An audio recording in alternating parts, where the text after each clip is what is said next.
All right, now welcome into the FNIA podcast, joined by a couple of champions of the game. Tony Dungy in the middle, Rodney Harrison on the other side, Jack Collinsworth. So, fellas, the 2025 NFL Draft, all 7 rounds.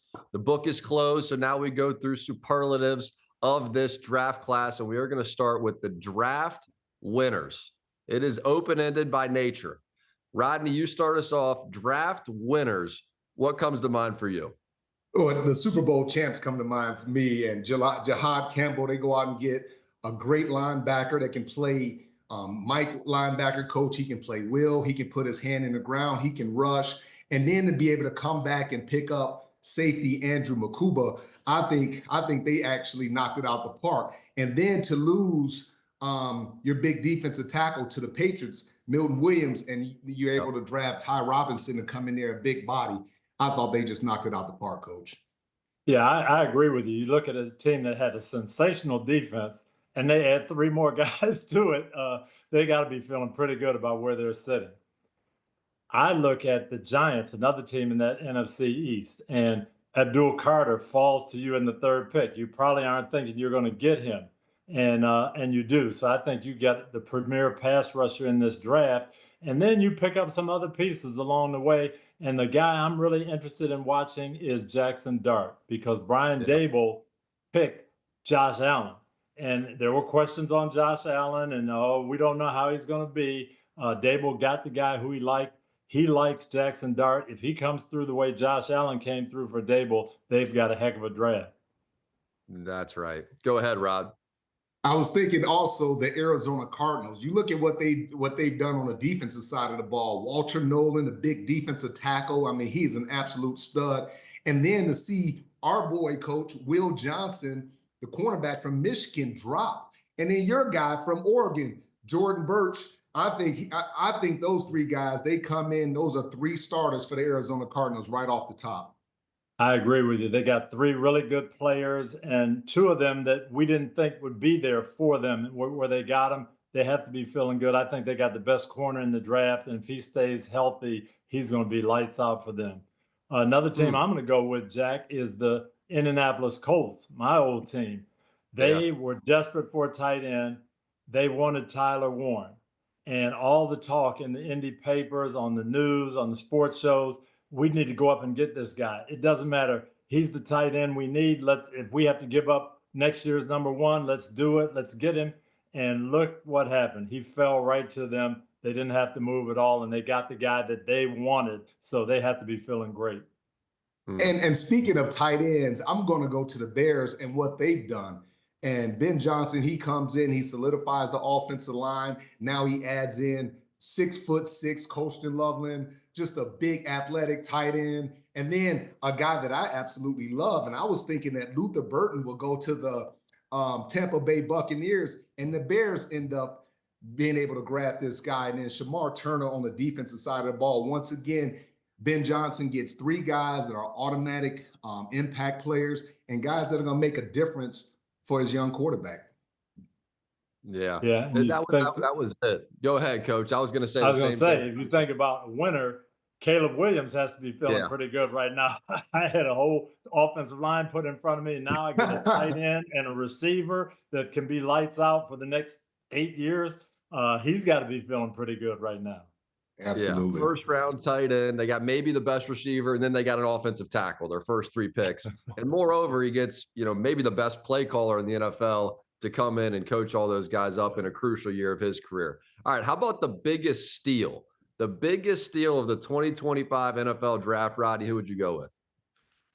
I was on Luther Burton for a long time, but now I'm a Emeka Egbuka for the for the Tampa Bay Buccaneers. And the one thing, Coach, he gives them such valuable depth, because this is a young man that can play in the slot. He can play Z, he can play X, he can play all over the field. And as much as we love Chris Godwin, he's been hurt a lot. Mike Evans missed a bunch of games last year. He's getting older. So to go out and get this kid, and we know that he's a polished receiver, excellent routes, good hands. I think he's going to be outstanding and surprise a lot of people when he ends up in a Pro Bowl, Coach. Well, that's really interesting. If you think the Bucs got the biggest steal there in the 1st round, then the Bucs we got to call them Jesse James, because I'm giving them the biggest steal in the 7th round, Tez Johnson. This man caught 169 passes and 20 touchdowns in 2 years. Super productive. Everybody got scared of the 4.51. They thought he was going to be a 4.4 guy. He didn't run as fast as they thought. Jack, it took me back to Chuck Noll on my first scouting trip I ever took. Coach Noll told me, go out there, Tony, don't take a stopwatch, don't take a tape measure, take your eyes and look and see what you see. Tell me what you see. And I see Tez Johnson as a super competitive, productive guy. And I think in the 7th round, he's going to be lights out. I think he's going to give them what Bucky Irving gave them, just a lift and a jolt. If Chris Godwin is not ready to go right off the bat, I could see Tez Johnson lining up in the slot and making plays for him. Coach, and I think that advice that your guy gave to you, as far as not bringing any stopwatches, anything like that, that's the art that's been lost in all of this. Yep. Because for me, when I evaluate, I like to go to the film. Go to the film. Thank you. How the guy plays. Is he stiff? Does he play high? Is he a knee bender? Is he explosive? Just give me the tape. I don't have to necessarily see a guy moving around in person. Just give me the tape. And I just wish it was more based on the actual tape as opposed to the measurables. Well, Tampa Bay Buccaneer fans are going to have a day watching this podcast, because my biggest steal was actually the 2nd round. And it was Benjamin Morrison, where they found a cornerback who was just injured this past year. But if you go watch his film early on in his Notre Dame career, I think they're going to have a 10 to 12-year starter, a locker room leader, a captain, and somebody that's going to be just a voice of reason in that locker room. He's one of the true awesome people to be around. If you leave a production meeting with them, you go, whoa. And then you watch him play. I mean, he is just the full package of a player at a position that has such a premium on it. They get a 2nd rounder in Benjamin Morrison. I think he's a 1st-round talent. So the Tampa Bay Bucs, Coach, they did a job in this draft. They did. And you talk about Morrison and being with Todd Bowles and the way he develops corners, the way he uses them. I think it's a perfect marriage, and no question he's going to play great ball for them. So there's hey, Jack, I was 1, thinking, 2, 3. Go ahead, Rob. Hey, Jack, you mentioned this young man last time we had a podcast a few weeks ago, and I went back and started. You are right. He is definitely a 1st-round talent. This kid is awesome. And, I wanted to pick him, but I just love the receiver, because I didn't think Emeka got enough respect in his draft. But this kid is going to be he's going to be a really good player. And they needed that receiver too. So let's flip it to the other side of this page now. Go to the biggest head scratcher. Coach, we'll start with you. The biggest head scratcher as you watch the draft play out. Yeah, and I'm going to Rodney's guy, Ibuka, with the Bucs. He's talented. He's definitely a 1st-round pick. I had him rated there. But, man, I'm a defensive coach in Todd Bowles. I'm sitting there, and I've got pass rushers on the board, and I've got defensive linemen, Derek Harmon, James Pierce, Williams from Ohio State. I've got these guys who can make a difference getting after the passer. And I've already got Mike Evans and Godwin and McMillan. I just thought that was a little – and I see Rodney's point. Hey, they're building for the future, and they got a great player. I just wanted to see a little defense in that 1st pick. Yeah, Coach, I understand what you're saying. And Todd Bowles is, obviously a defensive-minded coach. But to get the protection and to get a quality receiver that can step in from day one and be a major contributor in 3 different spots, I just thought that it was something that they had to have. And Emeka, being at Ohio State and the work that he got there, he's going to come in ready to play right now. So I stand by the pick. I love the pick by then. No, super productive guy, and that's what you're looking for. And then, as Jack said, if you knew in the 2nd round you're going to get a 1st-round cornerback, then okay, I can go for that. Right. Yeah. There's a lot of value on those guys that, maybe were hurt their last year just before they entered the draft. Just think about, like, if you took all the guys in the NFL last season and you took the guys off the board, or you knocked them down that were injured the 2nd half of the year, there'd be some great players that missed the 2nd half of the year that maybe wouldn't get drafted. And that happens to some of those guys. I'm going to go Tyler Booker from Dallas. To me, if you're going to pick an offensive guard that high to replace Zach Martin, he better be great. He better be a really good player. And I worry about Tyler Booker in pass protection. And if that's an issue in the NFL, that could be a big issue. So if Booker can play, it's a good pick to replace Zach. I'm not sold on him that high. And so for me, that's a head scratcher in Dallas. Rod, I saw your face kind of be a little uncomfortable there. You agree or disagree? I disagree with you, Jack. I think this young man, he's tough, he's athletic, he's really big, and I think he's determined. I think he has the right mindset to go in there and to be a really good player. I thought the Cowboys would probably take a tackle or something like that. But when they named him as the guy that they were choosing, I felt a little better. I think he's going to be okay. I thought it was a smart pick by the Cowboys. Yeah, the problem I have with it, you have to replace Zach Martin and you want to build your offensive line. You want to be tough. I get all that. But offensive guard, to me, that's a position you take number one if you've got most everything else in place. Right. The Cowboys, to me, had some needs. Give me some weapons. Give me that pass rusher. Give me a big, strong, sturdy guy on defense that can get my defense some stops. I just thought they had some other places they could fill. They got a great guard, no question about it. But is that what they really needed? Mm-hmm, mm-hmm. Yeah, and I think the kid is really good, and I wouldn't take a chance on trying to fulfill that need next year. I mean, the kid was on the table. Yep. You like the way he's been coached. You like the person that he is. It was a surprise to me, and it's one of those picks that don't get the fans really excited.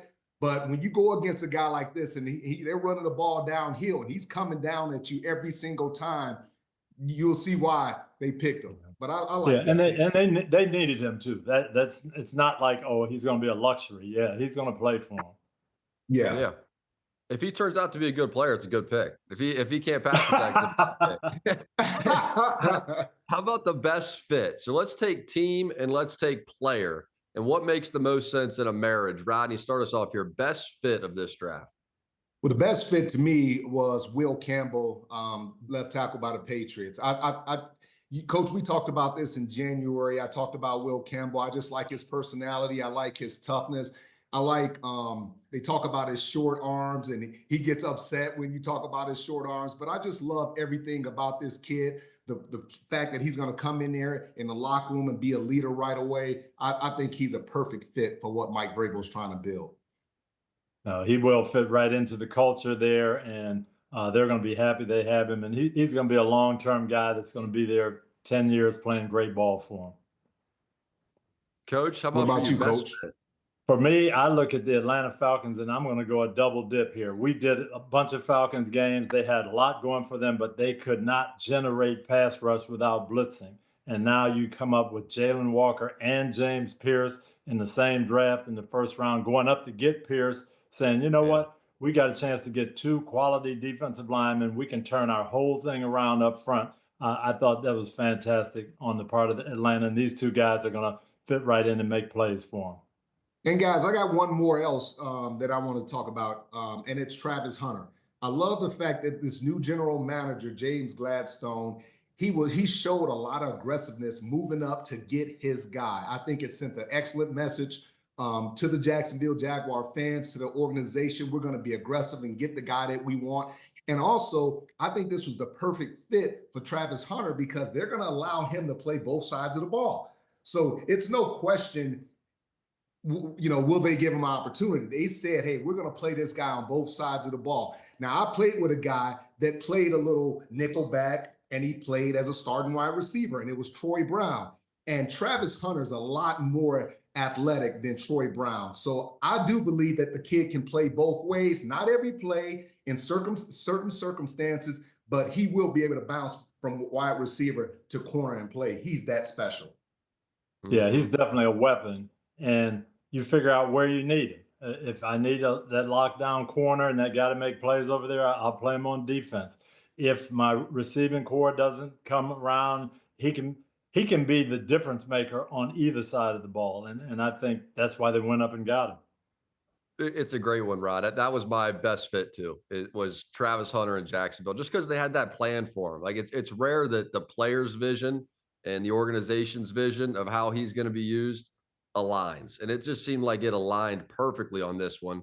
I'm interested though, from Travis Hunter's perspective, like what does he gain by playing both ways, right? So the value is you get past your rookie contract and you get a big second contract. receiver money is better than cornerback money. If he plays both ways and he's being used all the time, even if he is able to stay healthy, what does he gain by being kind of a two-way starter? Wouldn't it be more beneficial to go be a receiver, be a great receiver, and go make your second contract and have a nice long career? Isn't that more beneficial than playing both ways and burning yourself out, Rod? What would you say? No, I want to hear Coach's answer to that. What would you say, Well, Coach? to me, I don't see him playing long term both ways. I just think in this day and age, it is too difficult to know exactly what's going on in the receiver meetings and what's going on in the defensive meetings. I think, as Rodney said, you've got to put him in one spot and then say, okay, you're going to be a fit-in guy on the other side of the ball. If you're going to be a full-time receiver, hey, I can put you in on some third downs and play man coverage or whatever. Or if you're going to be a DB, now I got 8 plays like Dion used to do for Dallas. I got 7 or 8 plays in situations I can put you in as a wide receiver. I think that's what's going to happen. To me, I think his best bet and their best bet is going to be zero in on him down the road on one side of the ball. And I think, Coach, eventually they're going to do that. But the thing, what I love most about Travis Hunter is just not his athleticism, but just the way he carries himself. And, you look at Shedeur and you kind of look at him and two guys that handle themselves a little differently. And Shedeur walks around with a lot of confidence. This kid walks around with a lot of confidence, but he walks around with a lot of humility. He's always smiling. Yep.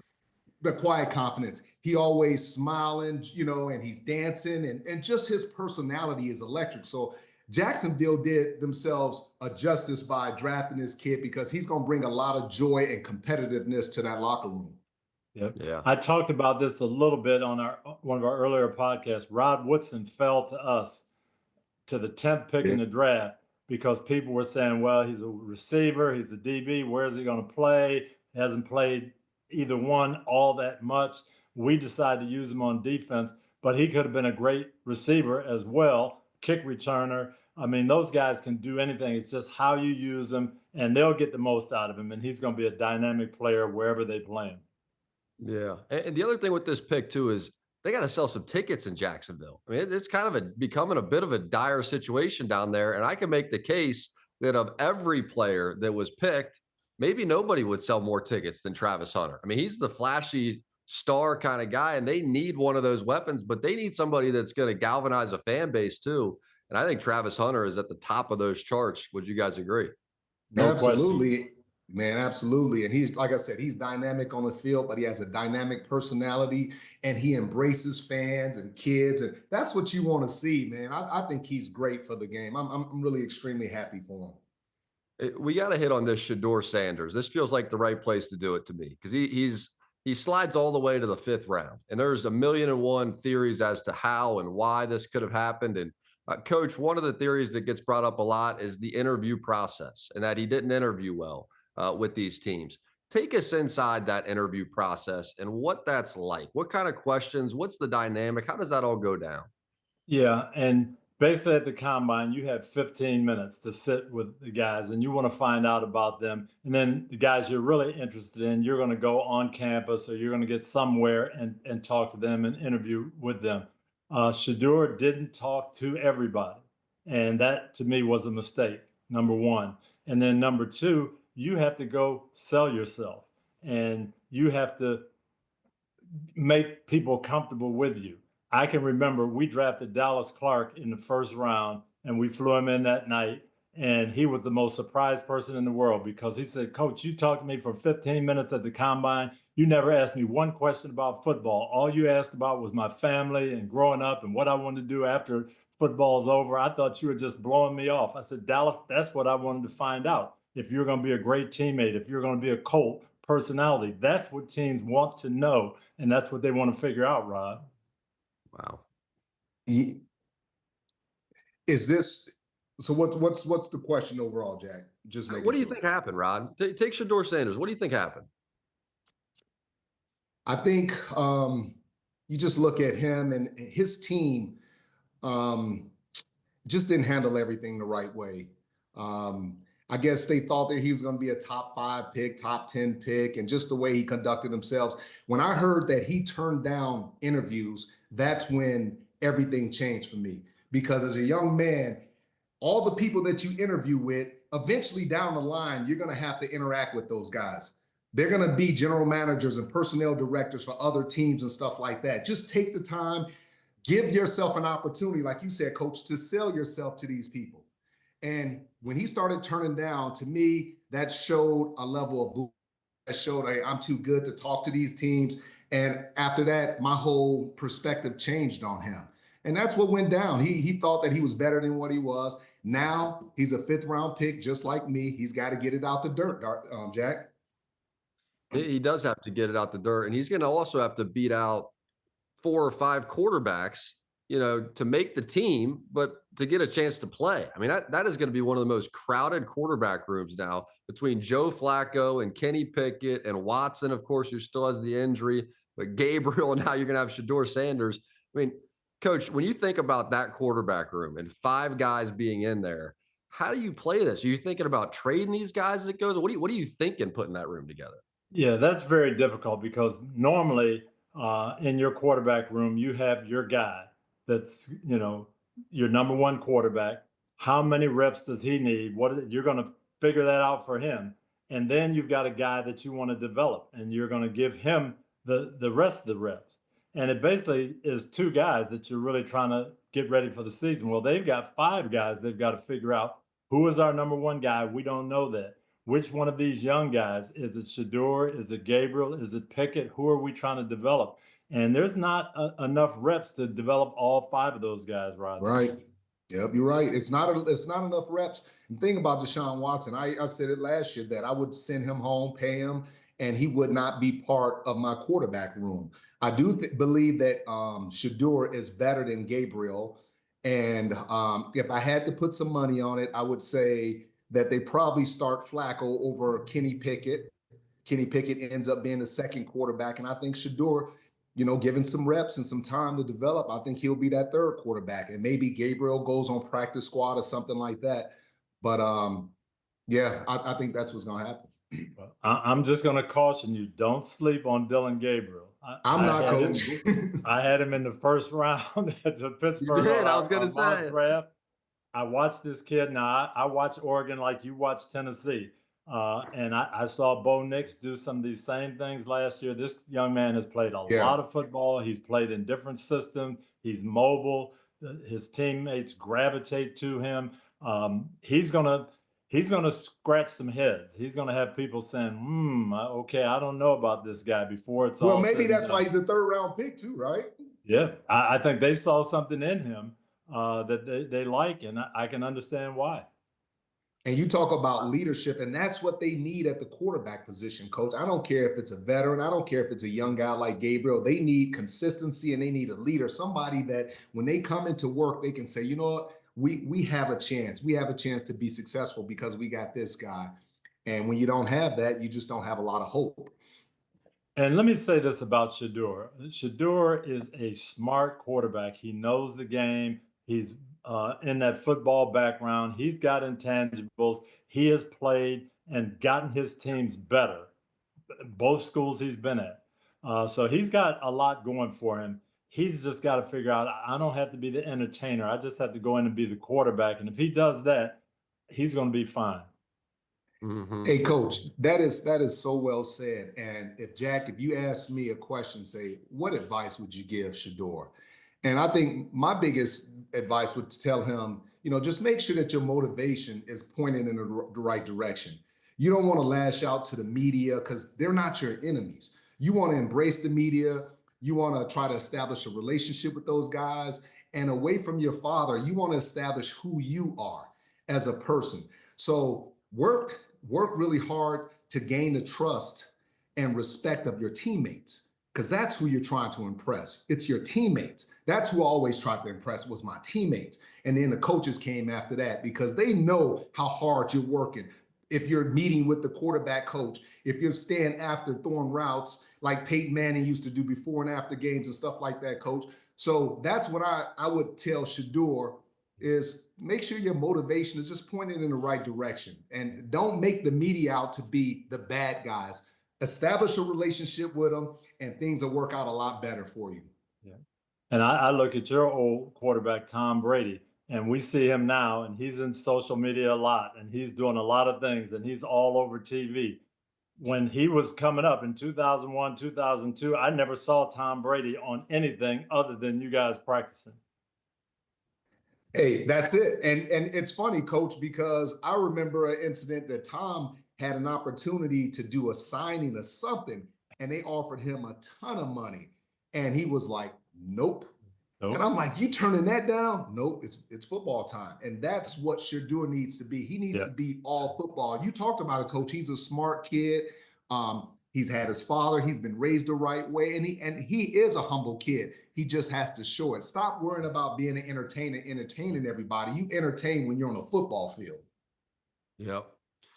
I wonder if he got bad information or if just opinions changed as the process played out. Because when guys, before they decide to leave school, especially in this NIL era where he could have made maybe $10 million, maybe more, if he had gone back to Colorado next year playing quarterback, they get information from the teams that, hey, you're going to be a this round pick, or you're going to be a second round pick, or a third round pick.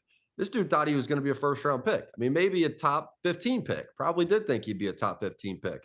But then when you go and you fall through 4 rounds, you end up being a 5th round pick. There's some big disconnect there that happened. Like, I'm sure now he's thinking, man, I wish I could go back to Colorado where I know I'm the starter and I'm getting paid. I mean, there's still a chance he could legitimately get cut, Coach, and not end up making this roster. He's got his work to do to make the roster here. Well, he's made his decision and he's going to go forward. And the great thing about it is we've seen that it doesn't matter. I mean, all the draft is what people think. What training camp and preseason and what you do with your career is what you are. So Brock Purdy is the last pick in the draft. He might have been the best quarterback that year, production-wise. Yeah. Tom Brady was picked in the 6th round. You know, other guys have been picked down the line, and they come through and they play. So don't worry about that at this point. Don't worry, I might have made a mistake into that. Just, hey, I'm going forward. I'm going to be the best I can be. Coach, you're talking to the 145th pick in the 5th round, 1 pick after Shedeur. And that's what you do, man. You say, you know what? I was given an opportunity, and you look at that 5th round as an opportunity to get your foot in the door. And then after that, man, you got to go ball out. And I end up becoming a 4-time All-Pro. I won a couple Super Bowls. So it's not where you start. It's, you know, it's working hard. It's being humble. It's doing the right things, respecting your teammates and your coaches. And when you get your opportunity, man, you have to ball. And that's the thing. That's the pressure on him because he's not going to get a ton of reps. So the reps that he gets in and he gets, they have to be quality, clean reps. And they have to know that he's getting better each day and he's putting the work in. I like it. Really good perspective. Let's go to the best class, the best draft class overall. So this is, you know, as you look around the 32 teams, and some teams had more picks than others, the totality of the group they're bringing in this draft class. Coach, who is the best class to you? You know, I looked at that Giants group. I looked at the Colts group, but I'm going to go with the Cleveland Browns for a couple of reasons. They had a chance to maybe take one of those one-time impact guys. They moved down a little bit, got some extra picks. Mason Graham is a guy that we all liked. He's going to be a good complement to their defensive line and what they have now. And he's going to be a really, really good player for them. Schlesinger in the 2nd round. Sideline to sideline linebacker. Well, now, if one of those 2 quarterbacks hits, if it ends up being Dillon Gabriel or Shedeur, if they get their quarterback of the future, then that's a heck of a class, and they did some good things. Hey, Coach, I got to keep that up because I got to jump right off you. I was looking at the Browns draft class, too. And Mason Graham, you guys know that I was huge on him. Quinshon Judkins, I had him going to the Los Angeles Chargers. And I love Harold Fannin, this tight end. He is fast and he makes big plays. And there's our guy, Coach, Dillon Gabriel. And I'm gonna tell you, Dylan Sampson, he played at Tennessee. I got a chance to watch him play. He is a small back, but he is tough. He runs, catches the ball out of the backfield. I agree with you. I love the Browns draft class. Yeah. And if one of those 2 quarterbacks hits, they hit a home run with this class. That's all you need. That's it.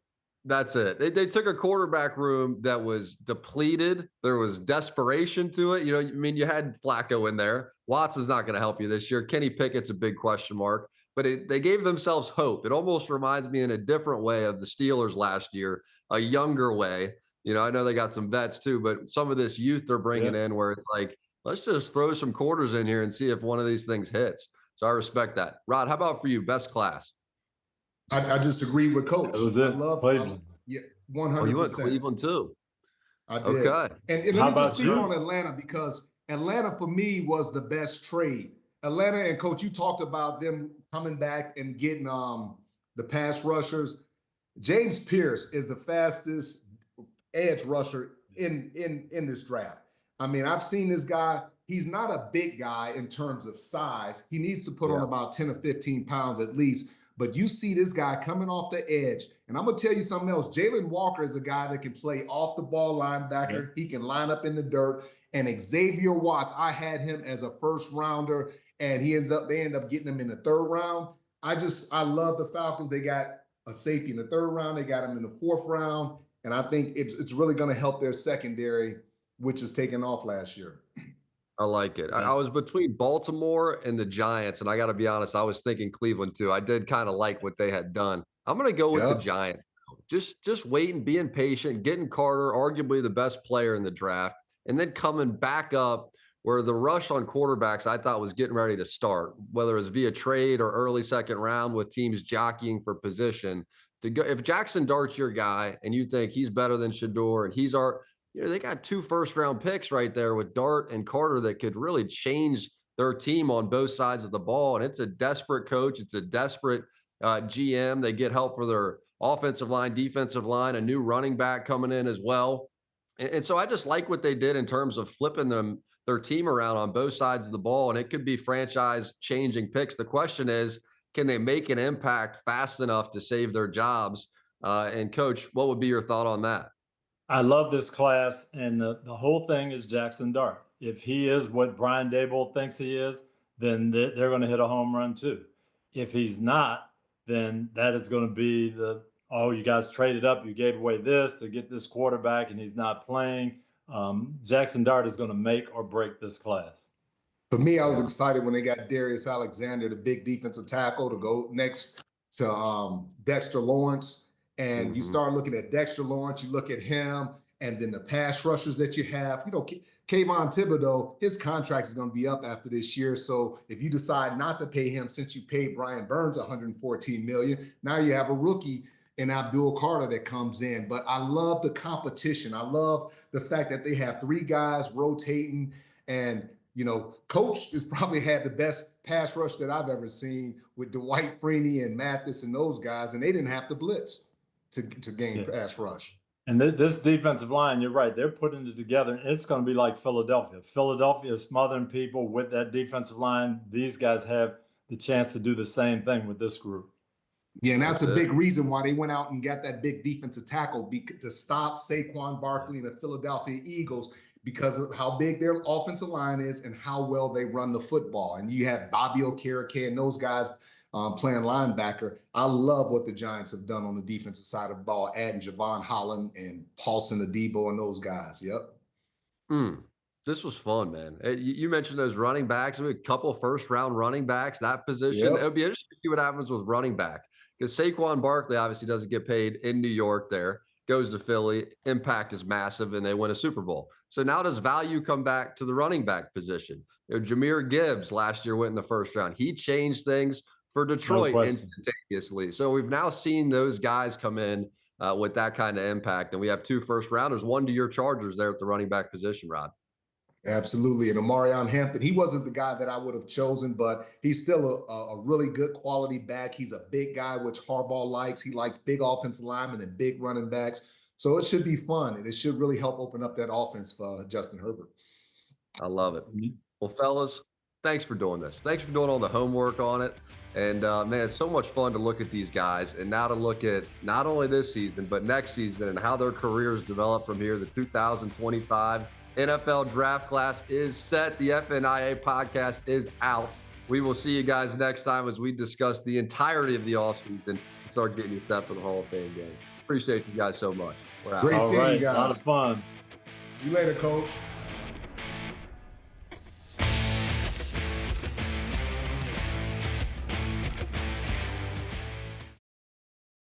Hi, I'm Mike Tirico, and thanks for watching.